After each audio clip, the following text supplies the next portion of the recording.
सीतापुर गांव में रहती थी एक चुड़ैल, लेकिन इस बात से गांव के लोग अनजान थे। जब तक पूरे गांव की एक एक औरत के गहने मेरे पास नहीं आ जाते, मैं इस गांव को छोड़कर नहीं जाऊंगी, चाहे इसके लिए मुझे लोगों को गायब भी क्यों ना करना पड़े। दूसरी तरफ गांव की औरतें बात कर रही थी। अरे सुन रही हो, ये देखो मैंने कल ही नया हार बनवाया है सोने का, कैसा लग रहा है? बहुत ही अच्छा है ना, पहले तुम पहनो, फिर शादी में अपनी होने वाली बहू को दे देना। और क्या, सोने चांदी का यही तो फायदा है, जितना पुराना उतना महंगा। लेकिन एक एक पैसा बचाकर ये लेना सच में बहुत मुश्किल हो रहा था मेरे लिए। तभी वहाँ पहली का पति आ जाता है।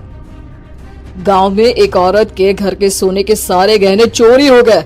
लोग बातें बना रहे कि गांव में कोई चोर घुस आया है जो घर की कोई चीज को हाथ नहीं लगाता, पर सिर्फ सोने के गहनों को ही चुराता है। अब तुम ना अपने ये गहने संभाल कर रखना। हे भगवान, ये क्या बोल रहे हैं? ये तो वही बात हो गई कि गांव बसा नहीं और लुटेरे पहले आ गए। दूसरी तरफ गांव के ही एक घर में रंजना रहती थी। उसके पति का गांव में चाउमीन का ठेला था। एक दिन उसके घर में एक औरत आती है। अरे रंजना, तू गांव में नहीं है तो सोचा तुम्हें बता दूं। गांव में बात चल रही है कि गांव में एक चोर घुस आया है जो घरों के सोने के गहने चुरा लेता है। अरे मैं तो सिर्फ ये कान की छोटी सी बाली ही सोने की पहनती हूँ, बाकी गहने तो मैंने गांव के बैंक में लाकर रखे हैं। ये क्या होता है? ना बाबा ना, हमारे गांव की औरतें तो गहने अपने पास ही रखती है। जब कहीं जाना हो तो बस अलमारी से गहने निकालो और पहन लो। दूसरी तरफ एक औरत हाथ में टोटके वाली छोटी सी गुड़िया लेकर घर में चली आती है। अरे कोई है? घर की औरत है क्या? क्या है ये गुड़िया? ये कोई ऐसी वैसी गुड़िया नहीं है, ये जादुई गुड़िया है। इसको घर की अलमारी में रखना, अगर तुम्हारे घर पर किसी की बुरी नजर होगी तो रात भर में ये पतली सी गुड़िया मोटी हो जाएगी।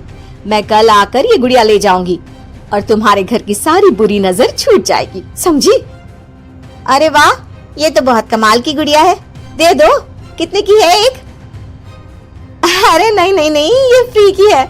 मेरा काम इस पूरे गांव को बुरी नजर से दूर रखने का है। हाँ। भली औरत उसके हाथ से वो गुड़िया लेकर अलमारी में रख देती है।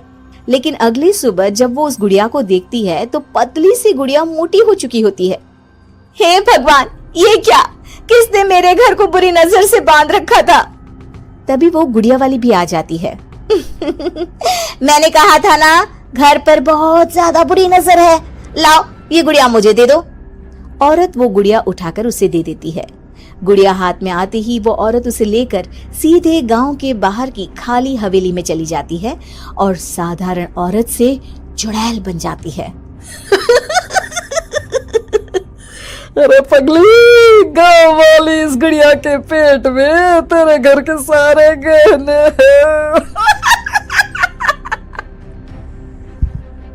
इतना बोलकर वो गुड़िया को फाड़ देती है और सारे गहने निकाल लेती है।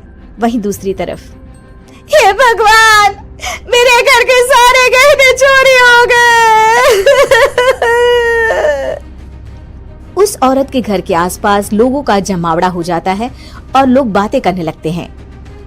लो जी, ये भी घर गया। पता नहीं कौन चोर है जो इतनी होशियारी से गहने चुरा लेता है। कुछ समझ में नहीं आ रहा कि कौन है। लोग तो घर से कहीं जाते भी नहीं है, न ताला लगे न घर खाली हो, फिर भी रातों रात गहने चोरी हो जाते हैं। अरे हम तो कहते हैं लोगों को बारी बारी चौकीदारी करनी चाहिए, चोर को तो पूरे गांव वाले मिलकर पकड़ ही लेंगे। लोग बारी बारी घरों की चौकीदारी भी करते हैं, लेकिन चोरी होने का सिलसिला रुकता ही नहीं। फिर एक दिन रंजना के पड़ोस से भी रोने की आवाज आती है।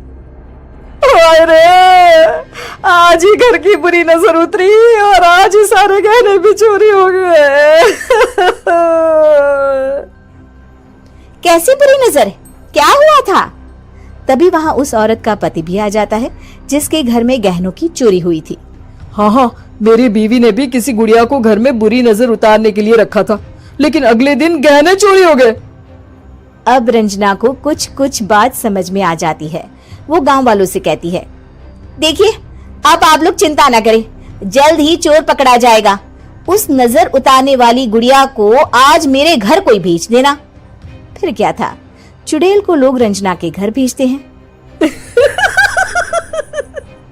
पहली बार देखा है कोई खुद लुटने को तैयार बैठा है। तो तू है जिसे घर की बुरी नजर उतारनी है? ये ले गुड़िया, ये सुबह तक मोटी हो गई तो समझो तुमको और तुम्हारे घर वालों को नजर लगी है। हाँ हाँ, मैंने काफी सुना है। तुम ये गुड़िया मेरे घर छोड़ देना। अरे क्यों नहीं, कल सुबह आऊंगी जब गुड़िया तुम्हारे घर की सारी बुरी नजर लेकर मोटी हो जाएगी, ठीक है? अब क्या था, रात को रंजना ने पूरी नजर गुड़िया पर रखी। वो अपने पति और गांव के कुछ लोगों को घर की खिड़की से घर के अंदर नजर रखने को कह देती है और फिर जो नजारा सब देखते हैं वो हैरान करने वाला होता है। गुड़िया धीरे से अलमारी खोलकर बाहर आती है। अलमारी के सारे गहने लेकर घर में जहां जहां गहने होते हैं वो लेकर अपने मुंह से खा जाती है। वो जितने गहने खाती उतनी ही मोटी हो जाती और फिर अलमारी में बंद हो जाती है। गांव वाले डर के मारे वहीं बेहोश हो जाते हैं। लेकिन सुबह जब वो औरत गुड़िया लेने आती है, रंजना उसका सामना करती है। ये देखो गुड़िया कितनी मोटी हो गई है, लगता है मेरे घर में बहुत लोगों की नजर लगी है। लाला ये गुड़िया मुझे दे दे, अरे बहुत कीमती गुड़िया है ये। तेरे घर की सारी बुरी नजर मैं गांव के बाहर वाली हवेली में फेंक आती हूँ। शाम को फिर लोगों के घर इसे लेकर जाना है ना, इसमें तो मेरी जान बसती है, जान। रंजना गुड़िया को चुड़ैल की तरफ बढ़ा देती है, लेकिन फिर वापस ले लेती है और गुड़िया के हाथ मोड़ देती है। जैसे ही गुड़िया के हाथ मोड़ती है, चुड़ैल का हाथ भी मुड़ जाता है। अच्छा, तो ये वो गुड़िया है जिसमें तुम्हारी जान बसती है। अब सुन चुड़ैल, तेरी सारी हकीकत सबके सामने आ गई है। या तो गांव वालों के गहने लौटा दे, नहीं तो मैं इस गुड़िया की गर्दन मोड़ दूंगी। चुड़ैल डर जाती है। अरे नहीं नहीं, मेरी गुड़िया दे दो, मैं सबके गहने वापस कर दूंगी। ठीक है, अब भी जा और सबके सारे गहने वापस कर। चल निकल यहाँ से। चुड़ैल सबके गहने लौटा कर रंजना के पास आती है। ला दे मेरी गुड़िया रंजना, इसके अंदर के गहने निकाल ले, लेकिन गुड़िया वापस दे दे। लेकिन रंजना जानती थी कि जैसे ही गुड़िया चुड़ैल को देगी उसकी शक्ति वापस आ जाएगी। चुड़ैल, तू तो चुड़ैल ही रहेगी, ये मैं जानती हूँ।